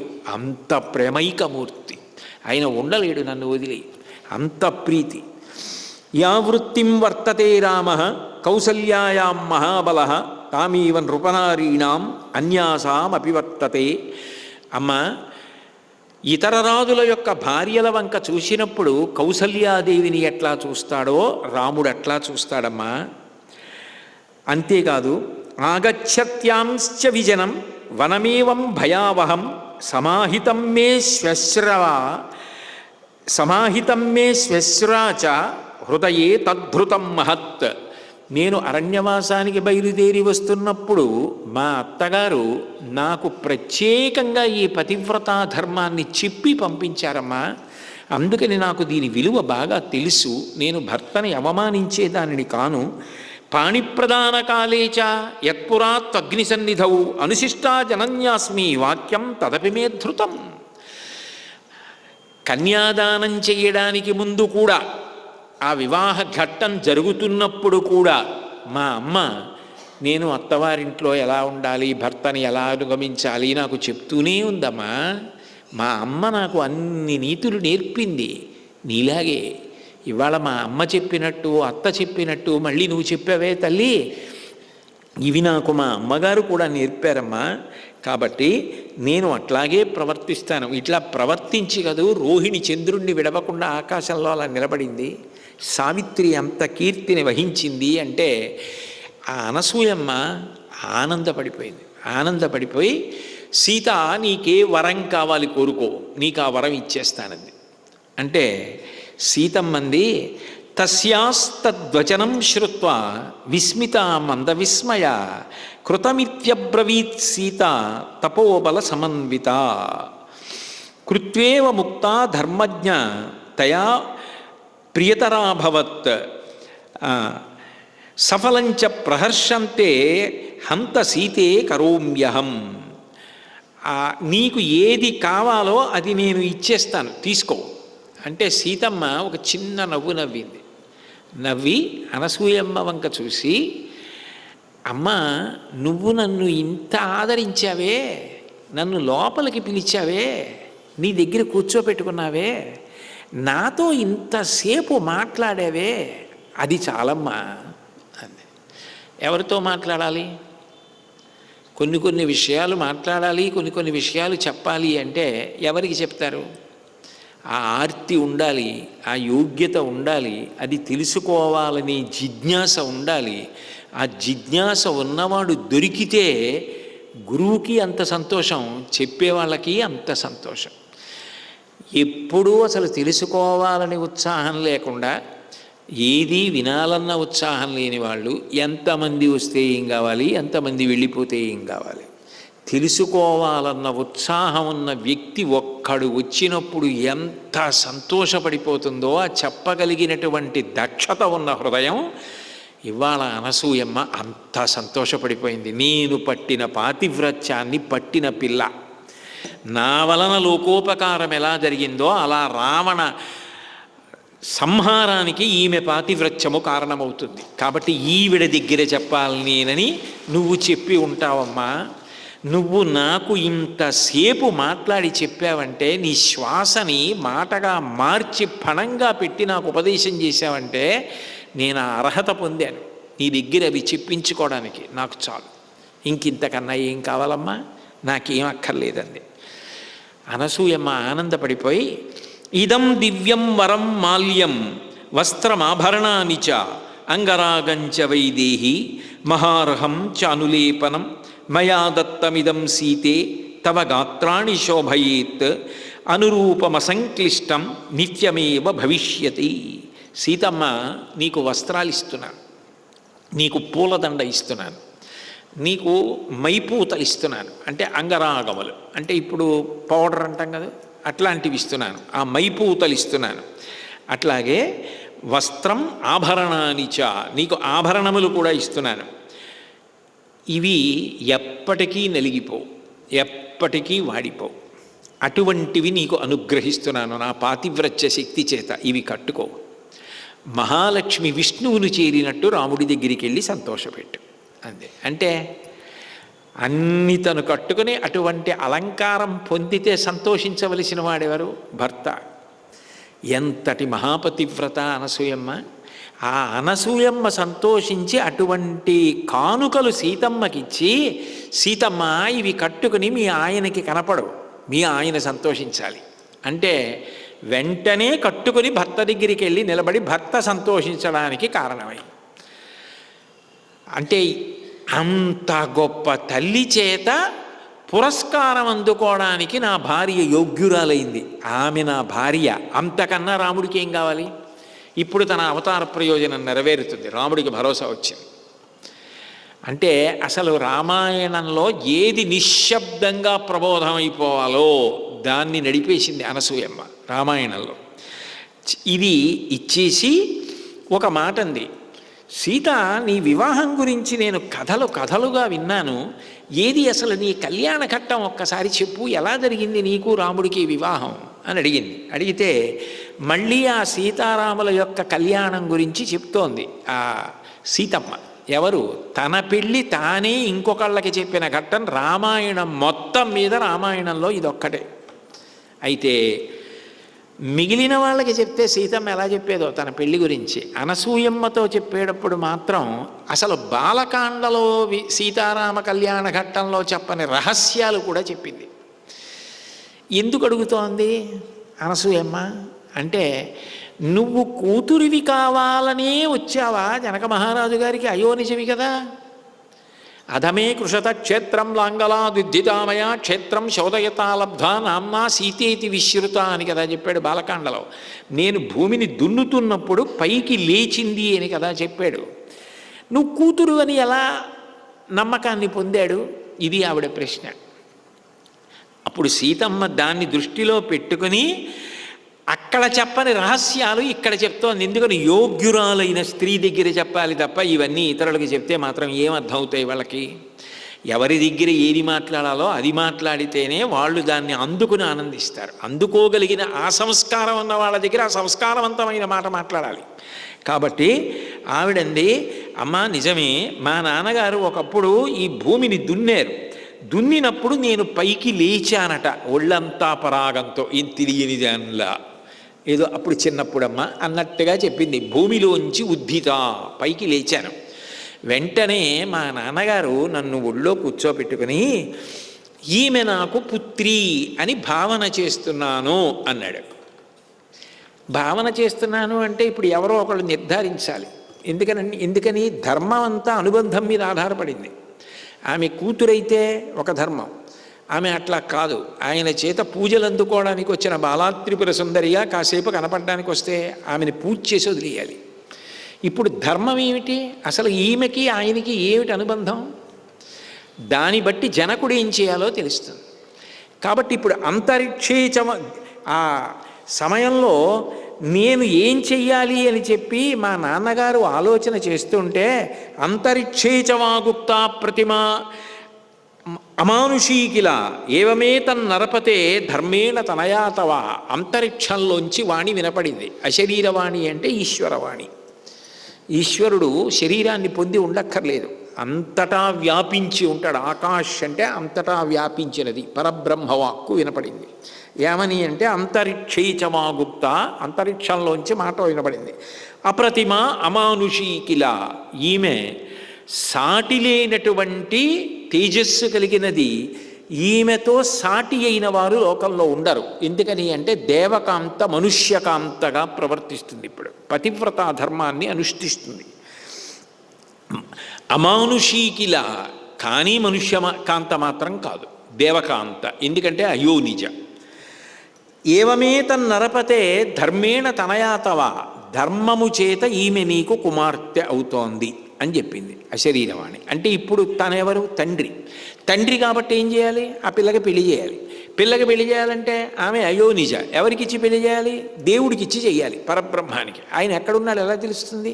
అవతారం ఎక్కడొచ్చిందో. అందుకని మా నాన్నగారు చాలా బెంగపెట్టుకున్నాడమ్మా. బెంగపెట్టుకుని మా వంశంలో 6వ వాడైన దేవరాతుడికి పరమశివుడు న్యాసంగా ఇచ్చిన శివధనస్సుని ఎక్కుపెట్టిన వాడికి నన్ను ఇచ్చి పెళ్లి చేస్తానని నన్ను వీర్యశుల్క అని ప్రకటించాడు. ఎందరో రాజులు వచ్చారు, ఎక్కుపెట్టడానికి ప్రయత్నించారు, ఎవ్వరూ ఎక్కుపెట్టలేకపోయారు. ఎక్కుపెట్టలేకపోతే చివరికి విశ్వామిత్ర మహర్షి రామలక్ష్మణుల్ని తీసుకొచ్చారు. రాముడు ఆ శివధనస్సుని ఎక్కుపెట్టాడు, భంగపరిచాడు. నన్ను వివాహం చేసుకోవాలని ఆ రోజుల్లో ఈ భూమి అంతటి నుంచి ఎందరు రాజులు వచ్చారు. ఆ శివధనస్సు ఎక్కుపెట్టగానే మా నాన్నగారు జనక మహారాజు గారు జలకలశ పట్టుకుని నన్ను కన్యాదానం చేస్తానని రాముడి దగ్గరికి వెళ్ళాడు. రాముడు ఏమన్నాడో తెలుసా అమ్మా? అక్కడుంది సీతమ్మ గొప్పతనం. అది ఒక్క అనసూయే అందుకోగలదు, మిగిలిన వాళ్ళకి ఏమర్థం అవుతుంది చెప్తే మాత్రం. అందుకని అనసూయమ్మకి చెప్పింది. దీయమానాం నతు తదా ప్రతిజగ్రాహ రాఘవ అవిజ్ఞాయ పితుశ్చంద అయోధ్యాధిపతే ప్రభో. అదేమిటా? పెళ్లి చేసుకోవడానికి, పిల్లని భార్యగా స్వీకరించడానికి నేనెవరు? నాకు ఎవరు పత్నిగా ఉండాలో నిర్ణయించవలసిన వారు మా నాన్నగారు. ఆయన కోడలుగా స్వీకరించినది నాకు పత్ని అవుతుంది తప్ప నేను పత్నిగా స్వీకరించింది ఆయన కోడలకైతే ఆయన పెదరికం ఏమిటి? ఆయన అనుభవం ఏమిటి? నిర్ణయించవలసిన వాడు మా తండ్రి. ఆయన దగ్గరికి దూతల్ని పంపు, ఆయన వచ్చి సంతోషించి రామ స్వీకరించరా ధర్మపత్నిగా అంటే వివాహం చేసుకుంటానన్నాడమ్మా రాముడు. దాన్నే ఇంకొకలా కూడా చెప్పచ్చు సీతమ్మ. ఈ అమాయకత్వం ఆయనకి ఇవాళది కాదమ్మా. అంతమంది రాజులు కోరుకున్న నన్ను కన్యాదానం చేస్తానంటే మా నాన్నగారు చెప్పాలన్నాడు. తండ్రి చాటు ముచ్చు. అప్పుడు అంతే, ఇప్పుడు అంతే. వాళ్ళ నాన్నగారిని ధర్మంలో నిలబెట్టాలట, కైకమ్మకి 2 వరాలు ఇచ్చాట, ఈమె అరణ్యవాసానికి వెళ్ళమన్నట్ట, మూటా ముల్లే సర్దుకుని అడవికి వచ్చాడు అని అనొచ్చు. కానీ ఆనాటి నుంచి ఆ పితృభక్తి అంతే, ఆనాటి నుంచి ఆ ధర్మాచరణం అంతే. అది మారలేదమ్మా. అదమ్మా మా ఆయన అంటే, అదమ్మా ధర్మమూర్తి అంటే. ఆ మాట అంటుందా? ఇవి చెప్తుందా?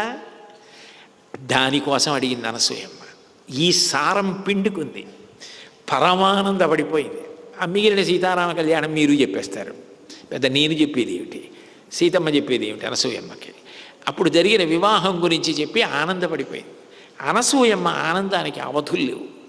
అబ్బా సీతమ్మ, నీ వివాహ ఘట్టం వింటే నా మనసు పరవశమైపోయిందమ్మా అని చెప్పి ఆ రోజు రాత్రి అత్రి మహర్షి ఆశ్రమంలో పడుకుని నిద్రలేచి, మేము ఎక్కడ నివాసం చేసినట్లయితే మా అందరికీ కూడా క్షేమంగా ఉండే అవకాశం ఉంటుందో అక్కడికి వెళ్ళడానికి మాకు అనుమతినివ్వండి అని ప్రార్థన చేశాడు రాముడు. తప్పకుండా అనుమతిస్తాను, మీరు బయలుదేరి దండకారణ్యంలోకి ప్రవేశించండి. కానీ ఈ దండకారణ్యంలోకి ప్రవేశించడానికి ఒక ఇబ్బంది ఉంది. చాలా భయంకరమైనటువంటి రాక్షసులు ఉంటారు. వాళ్ళు నిరంతరము నరులను సంహరించి వాళ్ళ యొక్క రక్తం తాగి మాంసం తినాలని ఉబలాట పడుతూ ఉంటారు. మనుషులను సంహరించేటటువంటి క్రూర మృగాలు ఎన్నో ఉంటాయి. రామ, దండకారణ్య ప్రవేశం చేస్తానంటున్నావు, చాలా జాగ్రత్తగా భద్రమైన మార్గం ఇది, ఈ మార్గంలో బయలుదేరు, ఇట్లా వెళ్ళి దండకారణ్యంలోకి ప్రవేశించు అంటే అత్రి మహర్షికి కూడా తెలుసు రాముడు వెళ్ళాలి, సీతాపహరణం జరగాలి, రావణ సంహారం జరగాలి, మళ్ళీ తిరిగి రావాలి, 11,000 సంవత్సరములు పట్టాభిషిక్తుడై రాజ్య పరిపాలన చేసి రామరాజ్యం అంటే ఇలా ఉంటుందని నిరూపించి ధర్మమూర్తి కావాలి. అది కదా అసలు అయోధ్యాకాండం యొక్క పట్టాభిషేకం, పాదుకా పట్టాభిషేకం. ఎందుకని అంటే ధర్మము కన్నా చాలా పెద్ద ధర్మం ఏది ఈ లోకంలో అంటే, నా ప్రయోజనం ధార్మికంగా నేను పొందడం కన్నా, నా వ్యక్తిగత ప్రయోజనం కన్నా సమాజ ప్రయోజనం కోసం ధార్మికంగా నాకు వచ్చేదైనా త్యాగం చేసేయడం గొప్ప ధర్మం. అందుకు రాముడు త్యాగం చేసేసాడు, అటు భరతుడు త్యాగం చేసేసాడు. అప్పుడు ధర్మదేవత ఎంత ఆనందపడిపోయి ఉంటుంది. అందుకే రాజు లేకుండా రాజ్యం 14 ఏళ్ళు భద్రంగా నడిచిపోయింది. ధర్మదేవత అనుగ్రహం ఉండగా అటువైపు తేరిపారి చూడగలిగిన వాళ్ళు ఎవరుంటారు? ధర్మం ఎంత గొప్పదో, పతివ్రతా ధర్మం ఎంత గొప్పదో, ఆ అత్రి అనసూయ దాంపత్యంతో సీతారామ కళ్యాణంలో ఉన్న రహస్యాలతోటి ప్రకాశింపచేస్తూ వాల్మీకి మహర్షి అయోధ్యాకాండాన్ని పూర్తి చేశారు. అయితే ఇవాళ మనందరం కూడా చాలా భాగ్యవంతులం. ఎందుచేతనంటే ఈ కాండంలో ప్రధానంగా మనకి 3 గొప్ప గొప్ప మహర్షులు కనపడతారు. ఒకరు అన్నీ తెలిసినటువంటి వాడు బ్రహ్మర్షి వశిష్ఠుడు. భరతుడు వెనక్కి వెళ్ళడం, భరతుడు రాజ్యము చెయ్యక తప్పదు. అరణ్యవాసం భరతుడు చేస్తానంటే రాముడు ఒప్పుకోడు. రాముడు వెనక్కి రాడు. ఈ పీఠముడి విడేది ఎలా అంటే, బంగారు పాదుకలు చేయించి తీసుకొచ్చినటువంటి ఆ క్రాంతదర్శనుడు వశిష్ఠ మహర్షి. ఆయన పాదుకలు తేబట్టి ఆ సమస్య అక్కడితో పరిష్కారం అయిపోయింది. పరిష్కారం అయిపోయి ధర్మానికి పట్టాభిషేకం జరిగి లోకంలో ఎక్కడా లేని విచిత్రమైనటువంటి అధ్యాయం ఆవిష్కృతమైంది, పాదుకా పట్టాభిషేకం. ఇంత గొప్ప పని చేసినవాడు వశిష్ఠ మహర్షి. రెండవవాడు తపస్సు యొక్క శక్తి ఎలా ఉంటుందో లోకానికి నిరూపణం చేసినటువంటి మహానుభావుడు భరద్వాజ మహర్షి. అసలు తన సంకల్పంతో ఎంత పెద్ద సైన్యానికి ఎంత గొప్పగా ఆతిథ్యం ఇచ్చాడో, ఎంత గొప్పగా వాళ్ళందరినీ అనుగ్రహించాడో, రాముని యొక్క వైభవాన్ని ప్రకాశింపచేయడంలో కూడా భరద్వాజుడిది ప్రధాన పాత్ర. అట్లాగే మూడవ వారు అత్రి. అత్రి మహర్షి అనసూయమ్మ అంత గొప్పవాళ్ళు. ఇవాళ మనందరి యొక్క భాగ్య విశేషం ఏమిటంటే, ఈ 3 మహర్షుల యొక్క గృహస్థాశ్రమం యొక్క వైభవాన్ని తెలుసుకున్నాం. ఋషులందరూ గృహస్థులు. నిజంగా ఇవాళ వశిష్ఠ మహర్షి, భరద్వాజ మహర్షి, అత్రి మహర్షి 3 వాళ్ళ ధర్మపత్నులతో పూర్ణకుంభస్వాగతాన్ని అందుకొని మంగళవాద్య ధ్వనుల మధ్య ఈ వేదిక మీద పూజ అందుకోవడానికి వచ్చి కూర్చుని పూజ స్వీకరించారనుకోండి, పాయసాన్ని నోటితో జుర్రుకున్నట్టు మనం ఆ సన్నివేశాన్ని కన్నులతో జుర్రుకోవాలి. అటువంటి ఋషి దంపతులు వాళ్ళ పూజ దర్శనం, అందులో ఎక్కడ రామాయణం చెప్పబడిందో, ఎక్కడ ఆ ఋషుల యొక్క వైభవం ఆ కాండలలో అంతర్లీనంగా వచ్చిందో అక్కడ అటువంటి పూజ జరగడం ఎంత గొప్ప విశేషం. ఇప్పుడు బ్రహ్మర్షి వశిష్ఠుడిగా విశ్వనాథ గోపాలకృష్ణ శాస్త్రి గారు, వారి గురించి తెలియని వారు లేరు, రాష్ట్రపతి పురస్కార గ్రహీత మహానుభావులు. అటువంటి బ్రహ్మశ్రీ విశ్వనాథ గోపాలకృష్ణ శాస్త్రి గారు వశిష్ఠ మహర్షిగా పూజ తీసుకుంటారు. అట్లాగే భరద్వాజ మహర్షిగా పాండురంగ విఠల్ గారని, ఆయన గొప్ప రచయిత. ఆంధ్ర విశ్వవిద్యాలయంలో ఆచార్య పదవిని అధిష్ఠించినటువంటి శ్రీమతి మలయవాసిని గారికి భర్త బ్రహ్మశ్రీ పాండురంగ విఠల్ గారు భరద్వాజుడుగా ఆ దంపతులు పూజ తీసుకుంటారు.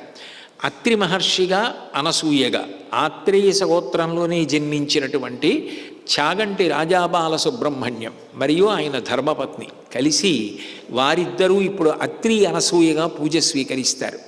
ఆ 3 మహర్షులు రావడం, ఆ పూర్ణకుంభం, ఆ మంగళవాద్యం, ఆ ధ్వని, ఇప్పుడు జరగబోయే పూజ, వాళ్ళకి జరగబోయే సత్కారం మీ అందరూ కూడా చూడాలి, మీ అందరూ కూడా సంతోషించాలని ఇవాళ నా ప్రవచనాన్ని నేను ఒక 30 నిమిషాలు తగ్గించేశాను. కారణం ఏమిటి అంటే ఇది కూడా చాలా గొప్ప విషయమే. చెవులతో రోజూ జుర్రుకుంటున్నారు, ఇవాళ కన్నులతో జుర్రుకుంటారు. 8 గంటలకి నేను మాట్లాడి పూర్తి చేస్తే తర్వాత కూడా కూర్చోవడం మీకు ఇబ్బంది అవుతుందేమోనని నేను 7 గంటల 30 నిమిషాలకే వేదికని వారికి అందజేస్తున్నాను. కాబట్టి మీ అందరూ కూడా చక్కగా ప్రశాంత చిత్తులై అట్లాగే కూర్చోండి. ఇప్పుడు ఈ వేదిక మీద కొద్దిగా మార్పు చేసి వాళ్ళు కూర్చోవడానికి కావలసిన ఆసనములు వేయడం, దీన్ని వెనక్కి తోయడం చేస్తారు. మంగళహారతి ఇవాళ చిట్ట చివరి ఉంటుంది, కేవలం ప్రవచనానికి మాత్రమే మంగళహారతి చెప్తున్నాను. మళ్ళీ రేపు సాయంకాలం 6 గంటలకి కలుసుకున్నప్పుడు అరణ్యకాండ ప్రారంభమవుతుంది. ఇక్కడతో అయోధ్యాకాండం పూర్తయింది. మంగళాశాసనపరై మదాచార్య పురోగమై సర్వైశ్చ పూర్వైరాచార్యై సత్కృతాయాస్తు మంగళం. మంగళం కౌసలేంద్రాయ మహనీయ గుణాత్మనే చక్రవర్తి తనూజాయ సర్వభౌమాయ మంగళం. ఉమాకాంతాయ కాంతాయ కామితార్థప్రదాయిని శ్రీగిరీశాయ దేవాయ మలినాథాయ మంగళం. సర్వం శ్రీ ఉమామహేశ్వర పరబ్రహ్మార్పణమస్తు. స్వస్తి.